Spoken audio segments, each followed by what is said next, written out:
जय श्री कृष्ण मित्रों, धर्म ज्ञान चैनल में आपका स्वागत है। तपस्या का महत्व। मनुष्यों और देवताओं के अतिरिक्त दानव भी तपस्या के महत्व को स्वीकार करते हैं, क्योंकि तपस्या से उन्हें शक्तियों की प्राप्ति होती है। फिर इन्हीं शक्तियों के बूते मनुष्य और देवता सृजन का कार्य करते हैं, तो दानव विध्वंस का खेल खेलते रहते हैं। तपस्या का महत्व केवल धर्म एवं अध्यात्म तक ही सीमित नहीं है, बल्कि जीवन के दूसरे क्षेत्रों में भी इसका काफ़ी महत्व है।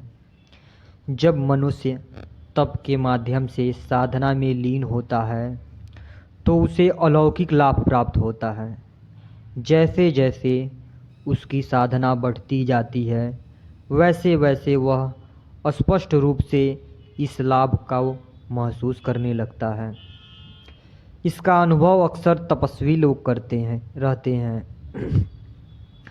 तप का अवलंबन करके ही मनुष्य में आंतरिक प्रसन्नता और आनंद की अनुभूति होती है, जो इस संसार की किसी भी वस्तु में नहीं मिल सकती। क्योंकि धर्म ग्रंथों में इसकी पुष्टि होती है, तपस्या करने वाला मनुष्य ही अध्यात्म में विश्वास करता है और अध्यात्म ही हमें अच्छे कर्म करने की ओर ले जाता है। इससे हमें निस्वार्थ भाव से कर्म करने की प्रेरणा मिलती है। निस्वार्थ कर्म ही मनुष्य को अपने लक्ष्य अर्थात ईश्वर की प्राप्ति करा सकता है। कर्म शरीर, वाणी और मन से किए जाते हैं। प्रत्येक कर्म का नियत परिणाम होता है। परिणाम कारण में वैसे ही निहित रहता है जैसे बीज में वृक्ष। प्रत्येक कर्म का हमारे ऊपर तुरंत परिणाम होता है। कोई इसे स्वीकार करे या ना करे, उसके मन की प्रत्येक वृत्ति उसके जीवन पर अमिट छाप डाल देती है और उसके जीवन के निर्माण का विकास उसी के अनुसार अच्छा या बुरा होता है। यदि मेरे मन में आज गलत विचार उत्पन्न होते हैं और मैं उनको रोक नहीं पाता, तो कल अधिक तत्परता से ऐसे विचारों का प्रादुर्भाव होगा। लेकिन तपस्या का सहारा लेकर हम ऐसे विचारों पर अंकुश लगा सकते हैं। इतना ही नहीं, हम तपस्या और साधना के जरिए अपने व्यक्तित्व को भी निखार सकते हैं। तपस्या की शक्ति के सहारे हम अपनी कमजोरियों पर विजय प्राप्त कर सकते हैं और स्वयं को मजबूत बना सकते हैं। ईर्ष्या, लोभ और मोह जैसी कमजोरियों से छुटकारा पा सकते हैं और अपने मन को अपने वश में रख सकते हैं। तपस्या के माध्यम से ही हम अपनी अंतरात्मा को शुद्ध कर सकते हैं, जिससे हमें शुद्ध संकल्प, उमंग, उत्साह एवं ऊर्जा प्राप्त होती है।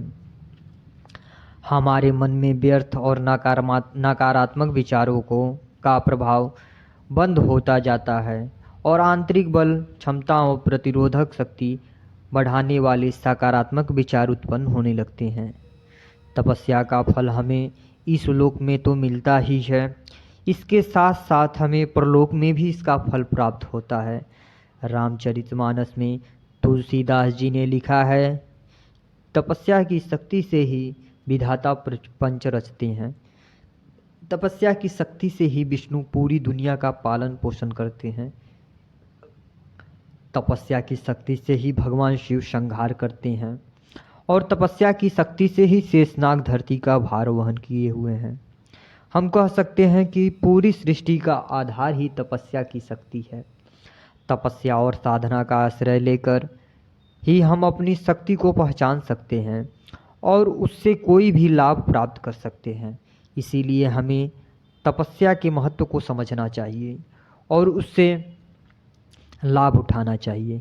लेकिन इसके लिए अपेक्षित आत्मबल अर्जित करना होगा। यदि हम ऐसा कर पाए तो इससे हमारा जीवन अवश्य सुगम और सुखमय बन जाएगा। जय श्री कृष्ण मित्रों।